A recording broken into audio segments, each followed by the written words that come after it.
Every morning at sunrise, without fail, the bear appeared. It was a massive creature, easily over 600 pounds, with thick fur the color of autumn soil and tired amber eyes that somehow looked more human than animal. At first, people thought it was a fluke, some rare sighting of a wild animal drifting too close to town. But when it showed up again the next morning, and the next, it became something much stranger than a coincidence. This bear had a purpose. The animal did not lurk in alleyways or rummage through trash like the occasional mountain stray. It made a direct path, past the broken fence, across the patchy lawn, straight to the old rusted mailbox that stood in front of a quiet, unoccupied cottage. And then it would growl. Not a roar, not an angry snarl, but a low, guttural sound that carried across the street like a question no one could answer. It would growl, sniff the mailbox, and sometimes nudge it with its massive paw. Then, after 5 or 10 minutes of standing guard beside the box like some strange, loyal sentry, it would turn and disappear back into the woods behind the house. The first few days, no one said much, but after the 5th visit, word spread through the town of Maple Hollow like wildfire. Children pressed their faces to windows to catch a glimpse of the morning ritual. Some adults whispered superstitions. The bear was cursed, or it was the spirit of someone long gone. Others were more pragmatic, concerned about safety, worried the animal might turn violent. No one dared approach it. The local mailman, Walter, refused to deliver letters to the house or even drive down that stretch of road. "I didn't sign up to play bear games," he muttered at the post office, arms crossed, face pale. "Not when it stares at me like that." Reporters came by the 8th day. Some tried to bait the bear for a dramatic shot, but it ignored them entirely, fixated only on the mailbox. The footage that aired on the evening news was eerie, this large creature standing motionless, eyes locked on the rusting metal post, growling like it was speaking to something only it could see. Then came the questions. Why that house? Why that mailbox? The home in question belonged to a woman named Elsie Mather, though few in town really knew her well. She had lived in that cottage for nearly 20 years, but kept mostly to herself. An older woman, quiet, pale, always wearing gloves even in the heat of summer. She'd occasionally been seen buying groceries at the edge of town and had once donated books to the local library. But beyond that, she was a mystery. And she hadn't been seen in weeks. A neighbor, Doris Turner, was the first to connect the bear's visits with Elsie's absence. "She used to sit right there," Doris told the reporter, pointing to the front porch, "every morning with a cup of tea, always looking at that mailbox. Never got much mail, though." It was around the same time that the bear began coming. The timing was too precise to ignore. Worried that something might have happened to Elsie, the sheriff's office sent a deputy to check the property. The front door was locked, windows dusty, and the inside looked like no one had lived there for days, maybe longer. Dishes in the sink, a half-read book left open on the kitchen table, an old clock still ticking steadily. No signs of struggle, just silence. When news spread that no one had heard from Elsie, the bear's appearances took on a more haunting tone. No longer was it just a wild animal acting strangely. Now it felt like it was mourning, waiting, hoping. That's when Dr. Lena Ferris, a respected animal behaviorist from the nearby State University, was invited to observe. She arrived early on a misty Wednesday morning, setting up a blind across the road with a clear view of the mailbox. She came prepared with binoculars, a notebook, and tranquilizers, just in case. When the bear arrived, she watched closely. Unlike most of the onlookers, Lena wasn't afraid. She was fascinated. "He's not showing signs of aggression," she reported that afternoon. "No raised fur, no lunging, no signs of territorial behavior. This isn't dominance, it's grief. He's grieving, or searching." The town didn't know how to digest that. A bear? Grieving? Still, some residents didn't care what the experts said. They were afraid. Rumors of a child getting too close began circulating. One woman said the bear followed her dog, though no one could confirm it. People began pushing for action. A petition started. Relocate the bear before it hurts someone, it read. Dozens signed.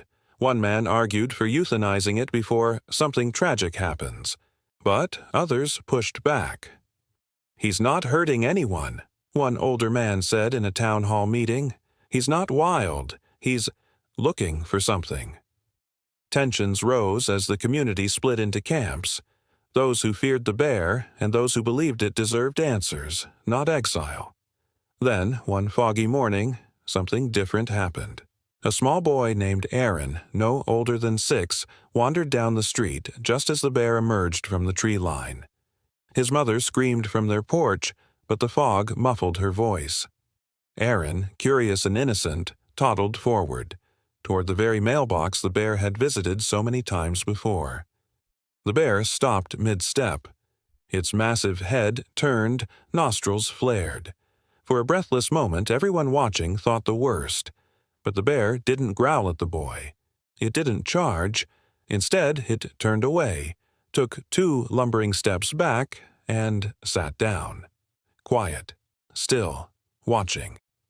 Aaron stopped a few feet from the mailbox, turned toward the bear, and then, without speaking, looked inside the box. The bear leaned forward slightly, waiting. The mailbox was empty.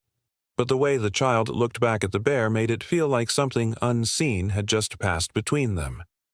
And then the growling returned. Low, deep, sad. This time it wasn't just a sound, it was a question that somehow demanded an answer. The morning after Aaron's silent encounter with the bear, the town of Maple Hollow buzzed with renewed curiosity and unease.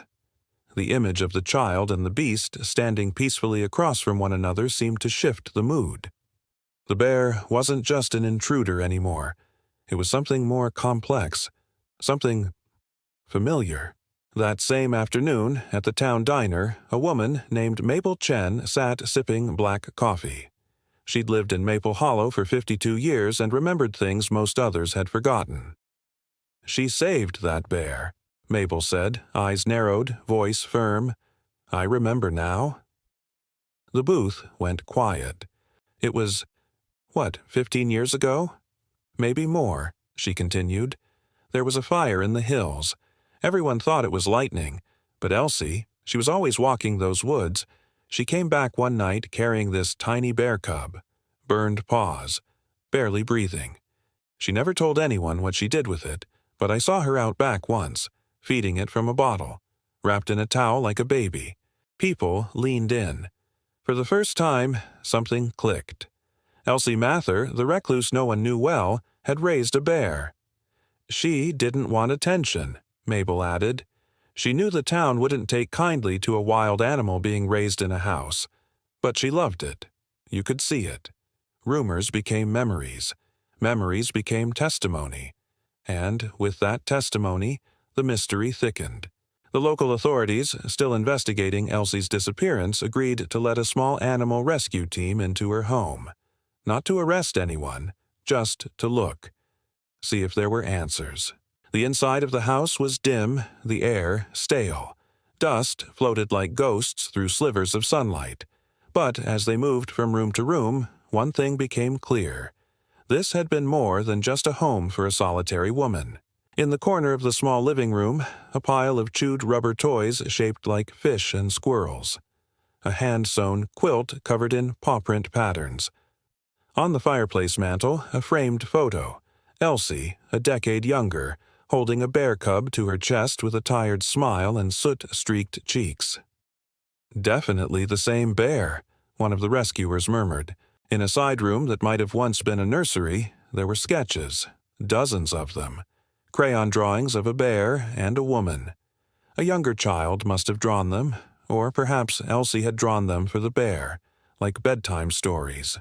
Some had captions scrawled beneath in faint, uneven handwriting. Bear loves breakfast time. Our mailbox is our secret box. Come home safe, my big boy. Then came the letters. Tucked inside a small wooden drawer near the kitchen, half-written letters, addressed not to friends or family, but to my sweet bear. Each one had its own sorrowful tone. I miss you more than I thought I could. Every morning I wait by the mailbox just like we used to. I still put in the apple slices, though they're always untouched. If you find this, I hope you remember who I am. I will never stop waiting for you." The bear had been gone for years, it seemed, returned to the wild as all wild things must. But Elsie had never let go. Outside, the mailbox took on new meaning. "That's what she used it for," Doris Turner whispered when shown the drawings. Every morning, she'd walk out with a little container. Sometimes apples, sometimes just a folded-up note. Put them right into the mailbox and then sit on the porch. Never said a word. The townspeople, once fearful, now watched the bear differently. This wasn't madness. It was mourning. Dr. Lena Ferris, still stationed in town to observe the bear, began to see the patterns. The way it approached the mailbox wasn't random. It sniffed at the base, nudged the flag, and lingered, exactly as it might have done as a young cub, learning a routine from the only mother it ever knew. "What we're seeing," Lena explained in a town hall meeting, "is learned behavior layered with emotional memory. This bear isn't simply looking for food. He's searching for a ritual, a bond. This mailbox was their connection point. The bear remembers it as the place love was delivered." The words stunned the room, and then came the discovery that changed everything. It was early, barely dawn, when Walter the mailman, now cautiously resuming his rounds, saw something strange in the mailbox. He hadn't seen anyone go near it, but inside, tucked gently at the very bottom, was a crumpled envelope, yellowed with age, slightly damp from dew. He pulled it out, hands trembling. The front was handwritten in delicate cursive, "To my sweet bear." He froze, then ran. By noon, the letter sat in the sheriff's office, sealed in a plastic sleeve. Dr. Ferris read the first few lines aloud to a silent gathering in the community center. "If you've come back to me, my boy, then you found the box again. I always knew you would. I'm not strong enough to walk anymore, but I left this for you just in case. I love you. I always have." No one spoke for a long time. The bear had not been attacking or threatening. He had come looking for a message. And somehow, impossibly, it had arrived, just as if Elsie herself had placed it there. Theories abounded. Had the letter fallen from some hidden crack in the old metal box? Had it been lodged deep in the corners, finally knocked loose after all the visits? No one knew, but its presence felt like fate. That evening the bear returned. He walked his path, same as always, past the cracked fence, across the brittle lawn, to the mailbox. He sniffed it, nudged it, then paused. There was no growl this time.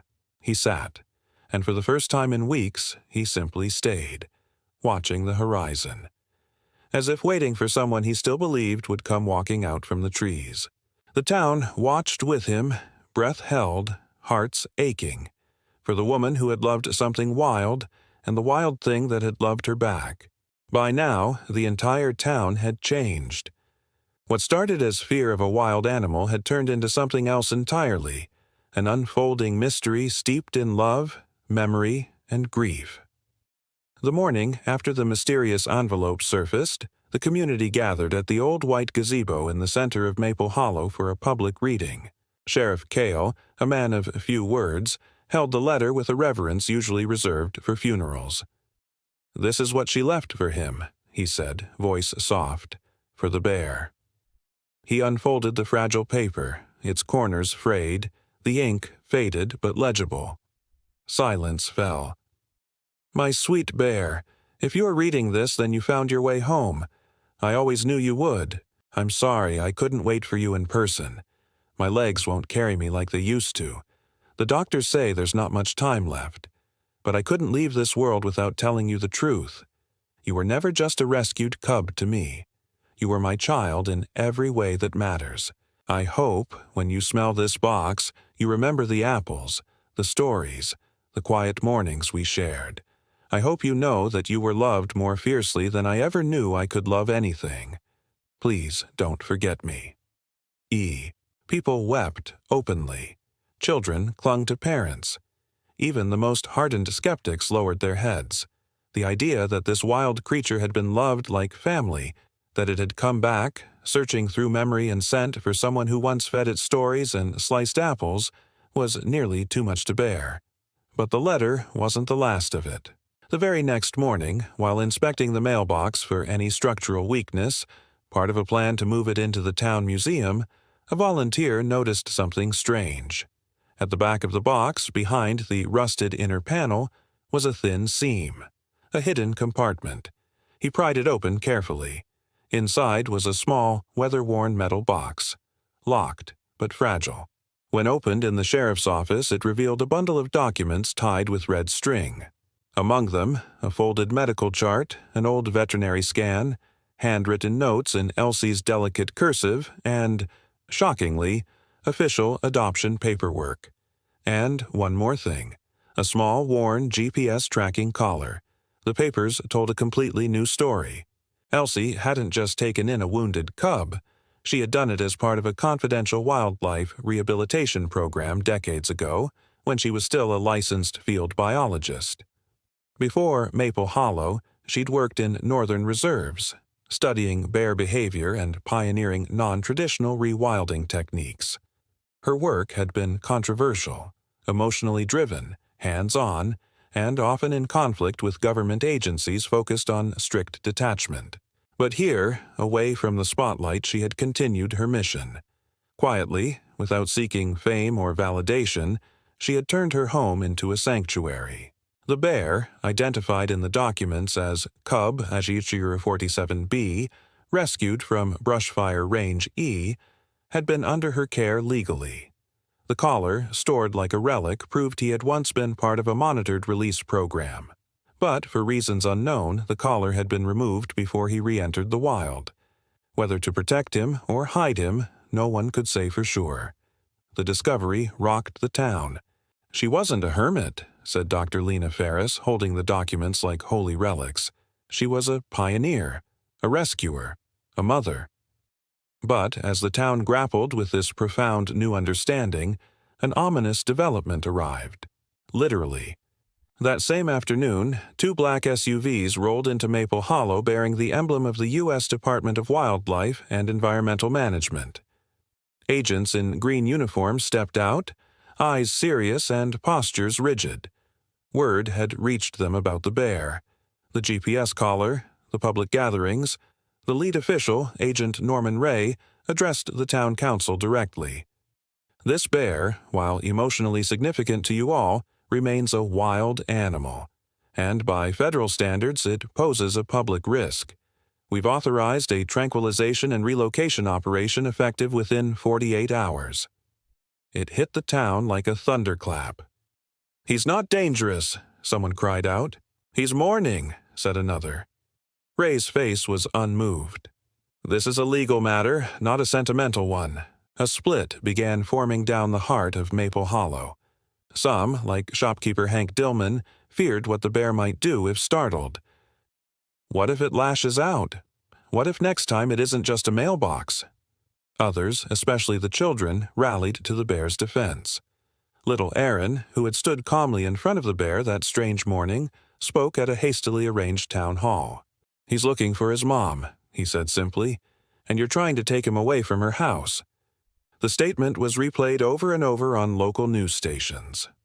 A reporter from Channel 7 interviewed Aaron's parents, and within 24 hours, national media picked up the story. "The Bear Who Mourned" became the headline on half a dozen online outlets. Hashtags trended. Animal activists posted tribute videos and digital drawings of Elsie and the bear beneath a blooming apple tree. Public pressure mounted. Agent Ray was not impressed. Social media sentimentality will not dictate federal wildlife protocol. But his words fell on deaf ears. Thousands signed online petitions demanding the bear be allowed to remain undisturbed. Letters flooded Town Hall. A well-known wildlife documentary filmmaker offered to fund a protective wildlife corridor that would keep the bear safe while allowing it to remain in proximity to Elsie's land. The pressure worked. By the evening before the scheduled removal, Ray received a formal request from the state governor's office. Hold off. The situation demands reassessment. That night, the bear didn't show up. For the first time in nearly 2 weeks, the mailbox stood alone, untouched. People waited, flashlights in hand, phones ready to record, just in case. But there was only wind, only silence, and a growing sense that something more was coming. Not just an ending, but a revelation. Something in the air was shifting, and it all pointed back to the mailbox. Because even after all that had been uncovered, one question remained. Why had the bear come back exactly when it did? It was the wind that carried it. One last whisper through the trees. One last clink of metal on metal. A faint tink that no one would have noticed, except that someone had been standing near the mailbox, holding vigil like they had for days now. It was little Nora Wentz, the schoolteacher's daughter, who saw it first. Something fell out, she whispered, pointing. The townspeople gathered, cautiously approaching the aged green mailbox like it might breathe. What they saw made no sense, at first. A tiny, rusted key, partially chewed at the edges, now sat in the dirt below the mailbox post. It had been tucked into the lip of the mailbox's upper seam, impossible to see unless shaken loose. No one knew how long it had been there, but they all understood, instantly, that the bear must have placed it there, days or even weeks ago. A key. Sheriff Cale picked it up with slow reverence. "This ain't for a house door," he muttered. "Too small." Then Mrs. Laney, who had once helped Elsie clean out her attic, gasped. "Her storage shed," she said. "Back behind the old cedar. She kept it locked tight, said it held pieces of the past." The search party moved fast. The shed had been untouched for over a decade. Hidden behind vines and years of overgrowth, it looked like a secret the forest had been keeping. The key fit the lock perfectly. When the creaking doors swung open, dust swirled like smoke, and then silence. Awe. Inside was a shrine to a life no one fully knew Elsie had lived. Lined neatly on wooden shelves were labeled journals, grainy tapes, and stacks of Polaroids, each carefully dated and captioned. Names like Juniper, Fawn, 2009, Hickory, Fox, 2011, Bruno, Bear Cub, 2013. Over a dozen animals, and, front and center, a worn-down camcorder rested atop a cloth-bound diary titled, "My First Rescue, The One Who Changed Me." Someone pressed play. The footage was grainy, but unmistakable. A bear cub, no bigger than a golden retriever, limping toward the camera as Elsie's voice narrated gently in the background. "I found him tangled in barbed wire off Ridge Hill. His paw was bleeding, but his eyes, they held no fear, just pain and a kind of longing. I named him Bruno." In the clips that followed, Elsie was seen feeding the cub with a bottle, wrapping his paw in gauze and, most surprisingly, reading aloud by the fireplace while the bear lay beside her like a dog. She wasn't afraid of him, and he wasn't afraid of her. The townspeople watched hours of footage in stunned silence. There were games in the snow, gentle walks through the woods, a moment when the bear, bigger now, carefully placed a paw on the mailbox and waited as Elsie tucked a folded napkin inside. A treat, a message, a ritual. And suddenly, it all made sense. The growling hadn't been rage. It had been a sound of mourning, a call into the void, a creature grappling with memory and loss. The mailbox wasn't a target. It was a monument, a place of sacred routine, echoing with the scent and memory of the one soul that had loved him without condition. Elsie hadn't just saved the bear. She had raised it, taught it, and, ultimately, let it go, trusting it would survive. But the bear never forgot. When her scent faded from the trees, when the sounds of her voice vanished from the woods, it came back, to the only place it remembered being loved. The news exploded. Major outlets ran the story. "Woman rescued dozens of wild animals in secret," one headline read. Another, The Bear Who Mourned a Mother. Politicians chimed in. Celebrities posted about it. The footage went viral, and the pressure became too much. The Department of Wildlife reversed its decision. The tranquilization order was lifted. Instead, a protected forest sanctuary was established just outside town, named Elsie's Hollow. A conservationist group, moved by the bear's loyalty, donated funds. Trails were built. A single mailbox, weathered and real, was installed in the center clearing, exactly like the one from Elsie's yard. The bear was guided there, not forced, not caged, just gently encouraged with trails of apples and soft-spoken wildlife guides who understood now what he needed. He took to the sanctuary quietly. The growling stopped. The pacing slowed. He no longer stood at the edge of roads or sniffed at mailboxes. He had a place again. A home, not with Elsie, but because of her. And Maple Hollow changed, too. They turned Elsie's old property into a center for wildlife rehabilitation. Children painted murals of bears and foxes on the barn walls. Volunteers began training to care for orphaned animals. And though the name might have seemed whimsical at first, no one doubted its meaning when they christened it. Elsie's Mailbox. The town was no longer divided.